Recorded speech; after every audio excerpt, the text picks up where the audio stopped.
Well, I just recently posted my Fizz review video, and wouldn't you know it, Riot threw us another curveball, and they did another round of reveals. So this time around, they revealed Nautilus and some additional cards for him as well, and I have to say, I'm whelmed.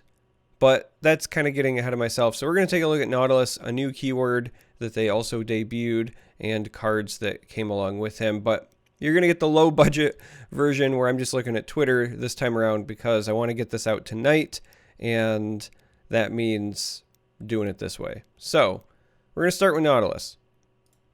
Nautilus here is a 7 cost 0/12 with toughness and fearsome. Now he says when I level up, you copy tossed allies that cost 4 or more into your deck. And I level up when you are deep. So right out of the gate, there's a couple of things that I just got to get off my chest. Number one, 7 for a 0/12, regardless of having the two keywords, is just bad. You know it's bad, I know it's bad. I'm not going to harp on that. Obviously, this is a card where you're looking to play him as the leveled up version, but this is pretty bad. Now, deep is the new keyword that was revealed, so we're just going to go ahead and jump on down because I paused it on the reveal video. As always, I'll put a link to this in the video description, but the new keyword deep says that anything that is deep gets +3/+3 when your deck has 15 or fewer cards. So essentially, Nautilus will level up when you get your deck down to 15 or fewer cards.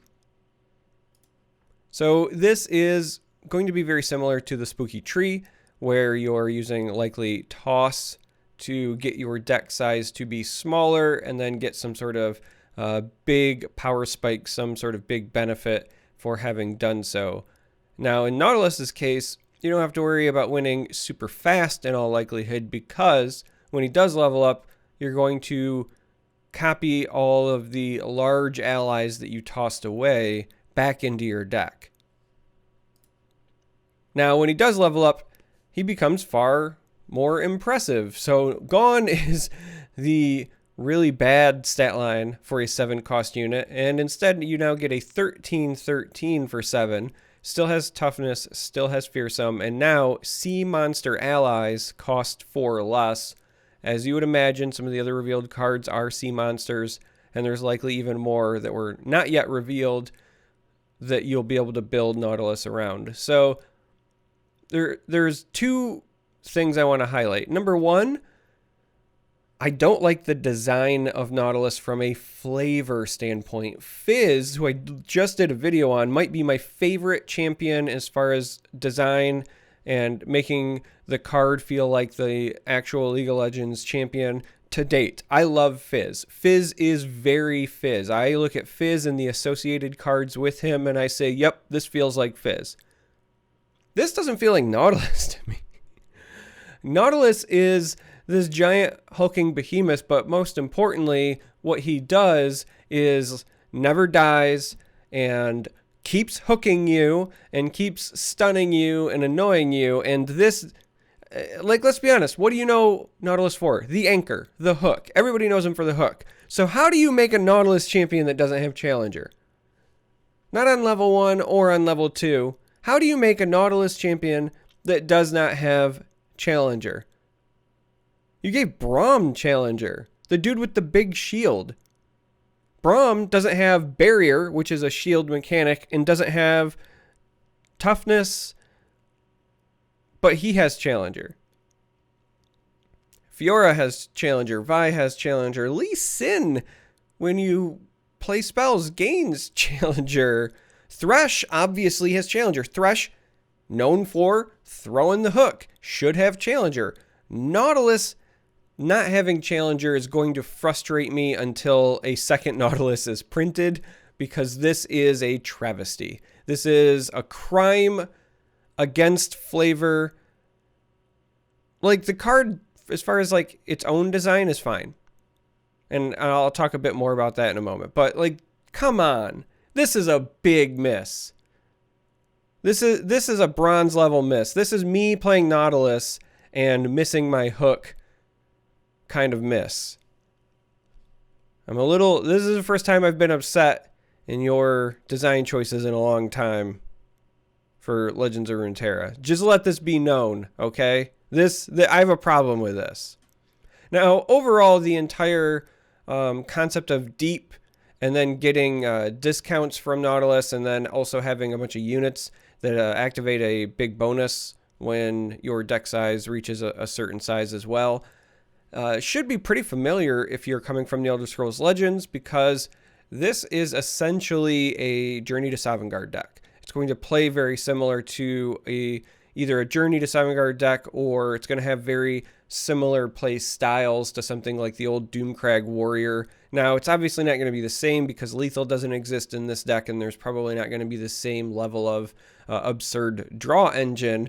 But what you don't have in draw engine, you're going to make up for in the tossed keyword, and what you don't have in the actual card Journey to Sovngarde, you make up for in the deep keyword as a game mechanic. And you make it up for like the cost reduction that Journey used to provide. If you remember the pre-nerfed version of Journey to Sovngarde, that's kind of what Nautilus is here, but it's a bit more targeted by going with the Sea Monster tribal tag. So overall, like design-wise, as far as the champion goes, I think it's fine. This is something I was expecting because you can't have the kind of tossed keyword and the tossed design without multiple ways to play, because not everybody wants to play a mill deck. And so the minute I saw the spooky tree and the toss was going to be his gimmick, and then you mill your opponent, I kind of deep down knew we were going to get some sort of secondary win condition that probably wins the more traditional route, and that's what Nautilus is. Nautilus is your Maokai alternative, if you will. Nautilus is what you'll play if you want to play tossed and you want to win with big, beefy sea monsters instead of making your opponent draw themselves to death. So again, in terms of actual champion design, I think he's neat. I think that there's a strong chance that he might end up still being not as good as the Spooky Tree version, because that's like a guaranteed win. And this is like I make big things and attack you to win. So the difference would be more akin to like a Karma Ezreal deck, where when that wins, it just wins. And then like a Karma buff deck where they flood their board with Karmas and then they attack to win. Are both viable? Sure. But one of them is just a bit more consistent, and one of them doesn't have to take into account board sweeps or blockers or anything like that, right? Maokai is definitely in that realm where once you have milled the opponent's deck and made them draw, like they're likely just going to lose the game. This one, again, a bit more fun, a bit more flavorful, but here's the other problem with Nautilus. You make yourself this awesome 13/13. Yeah, it's got fearsome, but like it doesn't even have overwhelm. This gets blocked by, the 3/1 frostbite guy. This gets blocked by anything with a 3 power. Okay, cool, I did the Nautilus thing. Now again, granted, the entire other half of this is you're supposed to also play a bunch of cheap sea monsters, flood your board, but you also still have to draw them and play them, and might still you could get your big combo off, and as you're playing sea monsters, get hit with a big ruination, and if you don't have a good draw engine, now you're just top decking. So I don't know. As far as actual competitive decks go, I think that it's going to largely depend on what the rest of this package looks like, because right now I'm just kind of whelmed. And that's just setting aside my already immediate bias for disliking a version of Nautilus that does not have Challenger. Come on, man. All right, so other things. We have Riptide. Riptide is interesting. So this is a 4-cost fast spell where you stun an enemy, which is a bit overcosted for a stun, but it changes from stun to shuffle that unit into the enemy deck if there's an ally Nautilus. So in other words, if Nautilus is on the board, then this becomes a 4-cost amazing source of removal, because you're not triggering Last Breath if this occurs. You're just straight up shuffling the enemy unit into the deck. It does not say attacking enemy, so it's not like a Steel Tempest. This is just straight up I pick something and you shuffle it in. So this card goes way up in value, especially at this cost, but it requires Nautilus to be on the board, otherwise it's overcosted. And the issue that I have with that, because keep in mind, without Nautilus on the board, you're tacking on 3 to this cost to make it fast because Guile exists.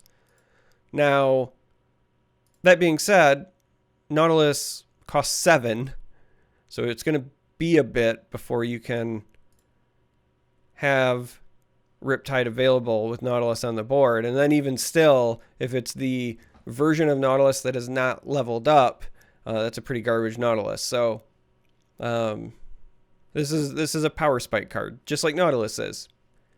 It's garbage and then it's amazing, and there's not a lot of in between.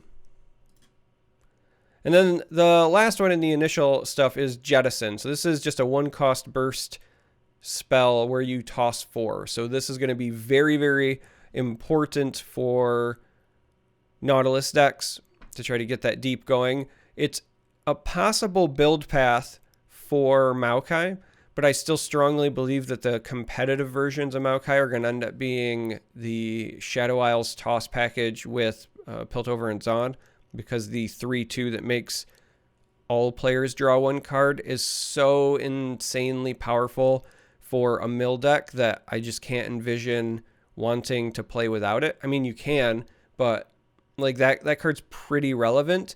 And if you're doing that and you're running the Spooky Tree, then you can't be running Bilgewater. So going the Bilgewater Shadow Isles path will definitely give you more toss options. But I'm not going to, I mean, until I see more cards, right? I'm not going to be convinced that that's the best path unless somewhere in Bilgewater is a card with a similar effect. But right now, that 3/2, when I'm summoned, both players draw a card, it's just so attractive. And the ability to even play early versions and then hit it with the ephemeral, 0 cost to make a copy of a follower so that you can store, 2 or 3 of them in your hand for later, pop the tree, and then immediately make people draw, 2 or 3 cards. That's huge. It's absolutely huge. So I don't know. We'll see. But Bilgewater, again, will be another source for the old toss.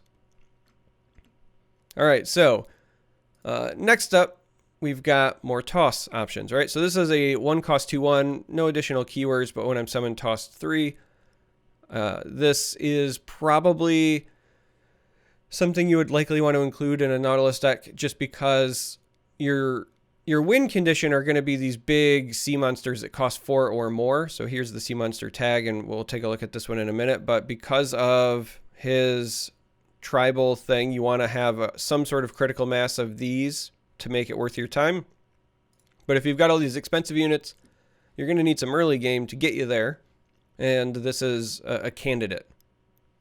So this might end up in Nautilus decks, but again, I'm not even fully convinced that Nautilus decks will be like super competitive, but here we are. All right, Sea Monster. This is a 4/4 for 4, and it's got the deep keyword. So this will become a 7/7 for 4 when you have deep activated, and because it has the Sea Monster tag, it becomes a 7/7 for 0 if you have a leveled up Nautilus, right? So this card, in my opinion, has a lot of potential strength in like Expeditions format, and it's got some strength in, toss dedicated decks, and certainly it belongs in the Nautilus deck. But outside of that, I mean, we've seen 4/4s for 4 see play historically. Chumpwump was a 4/4 for 4 that did something and ended up getting nerfed. But I think that the net benefit of creating 2 mushroom clouds in your hand versus just having the deep keyword probably makes it,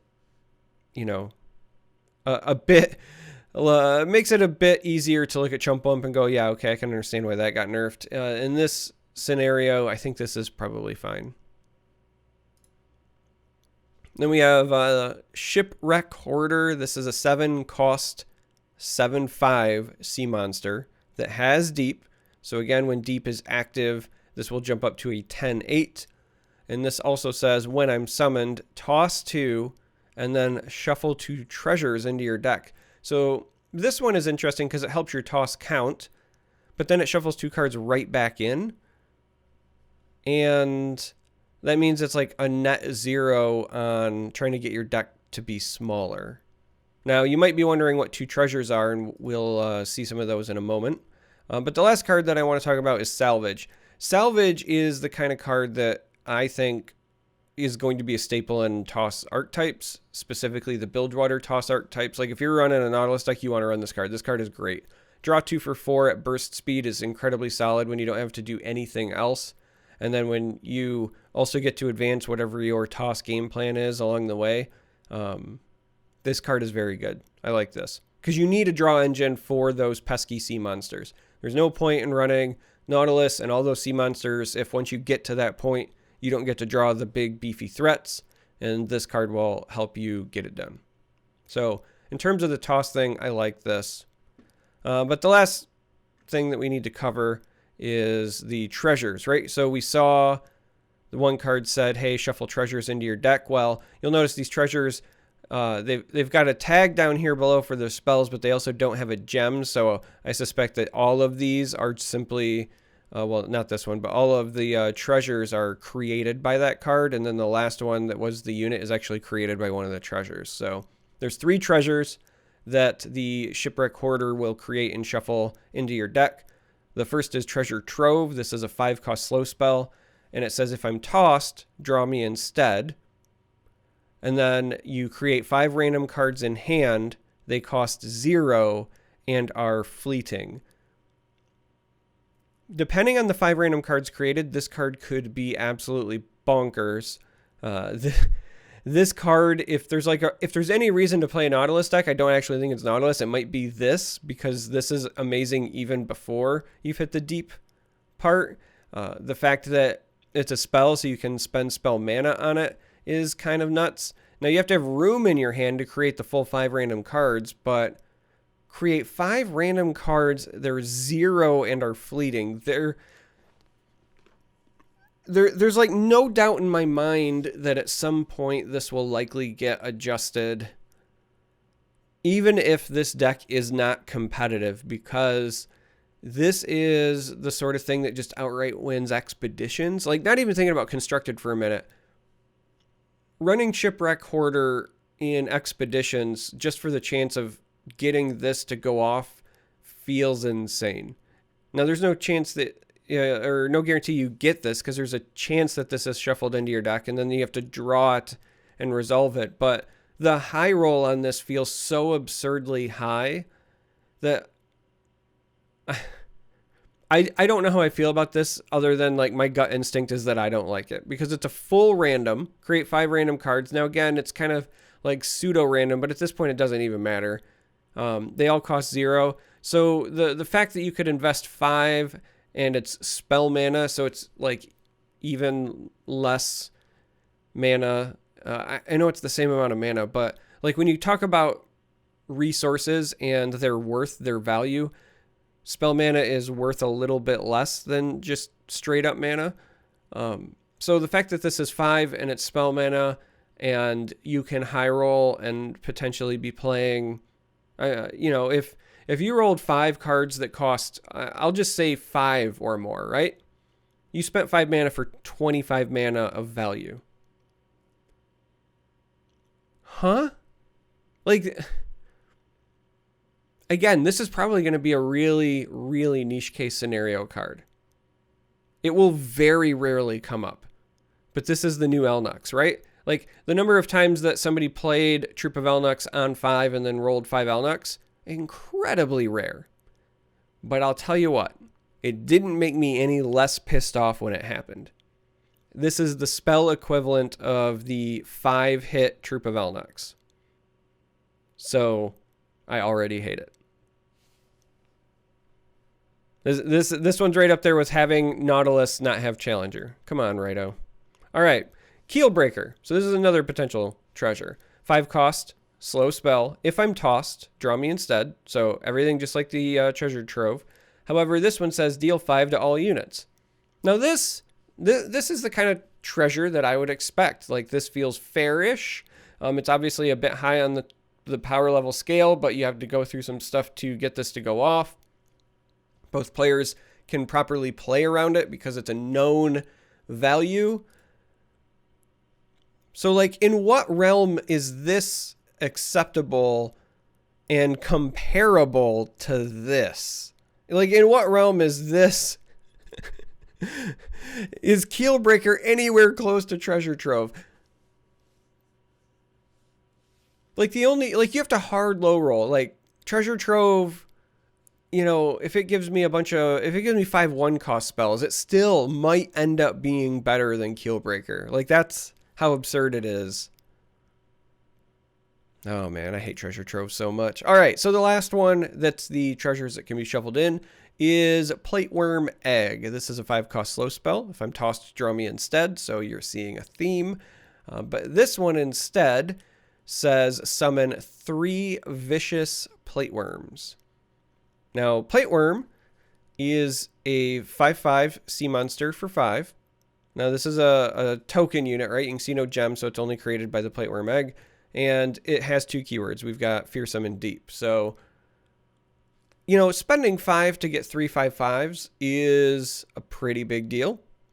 But at least, like, in theory, for the same level of effort, Keel Breaker can also destroy the Plateworms, right? So in terms of, like, balance, yeah, this seems pretty powerful and it seems pretty absurd. But in order to get this off, unless there are other things that shuffle in treasures, right? Because we don't have the full picture yet.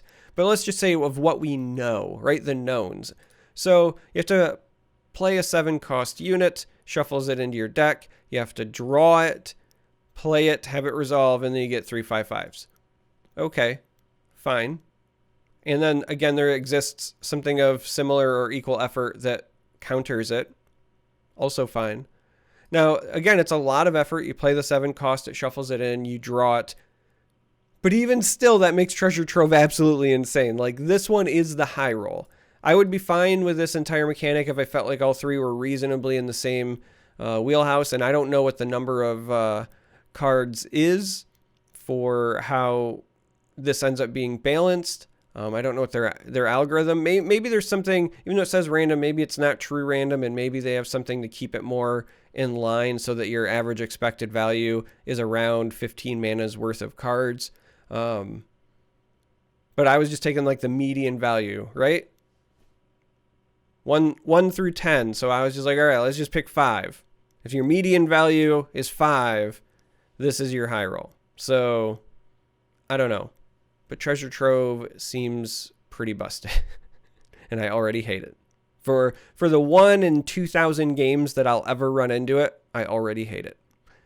And that's it. So that's it for the reveals. I'm personally not super excited for this. I think that the toss mechanic is neat, but I would much rather play the Spooky Tree than Nautilus without Challenger. Why? But I can understand why people would be excited for this. And it's a bit sad to me because I do love sea monsters. Like, I have a big thing, you know, I'm a Cthulhu fan, right? So like, if it's something big and mysterious and spooky and it comes from under the water, like, I get it. I'm with it. And I'm really looking forward to seeing what other potential cards have the sea monster tag. And I don't know, maybe Nautilus will hook me and I'll build a deck. Pun intended. But he can't because he doesn't have Challenger. So maybe I'll just never build a Nautilus deck. I don't know. I'm still really upset about this. I'm filming this like right after the reveal. So I haven't had a time like mentally yet to digest this. This is all gut reaction. But my gut reaction is I'm a little disappointed in this one. I loved Fizz. I think that Fizz thematically fits that champion. There's a lot of deck building things I want to do with that. I think Nautilus is going to be one of those kind of cookie cutter builds.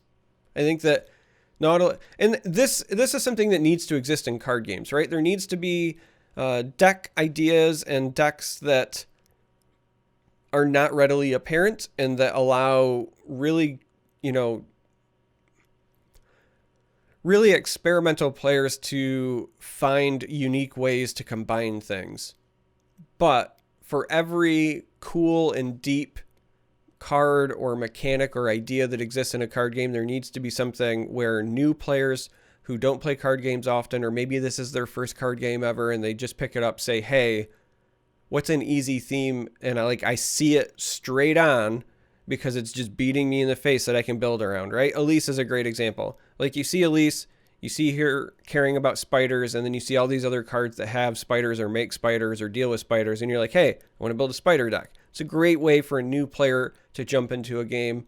I think Nautilus with sea monsters and, you know, the tossed keyword is going to be another one of those kinds of decks where you see Nautilus and you're like, all right, I know what I got to do, and then you go do it, and I'm fine with that. Those are healthy for any good card game. As far as like from a design standpoint, you need that, and it doesn't even mean that they need to be underpowered or anything by that measure either. It's just I think that there's not going to be a lot of surprises in a Nautilus deck. That's ultimately the point I'm trying to make. I don't think that there's going to be, you know, 13 different variants of the Nautilus deck is my takeaway here. So anyway, let me know if you're excited. Do you want to play Nautilus? Do you like big, awesome, amazing sea monsters? Because I know I do. Do you like Nautilus without Challenger because his anchor and his hook are not iconic? Because I know I don't. Oh, I can't remember the last time I was this like angry over something so trivial. It really is so trivial too, right? Like it's not even a big deal at all, but I'm so angry. Yeah, if you made it this far, you're a saint. Thanks for watching, and I guess we'll keep an eye out. Who knows when we'll get more reveals, so I don't know. Till next time.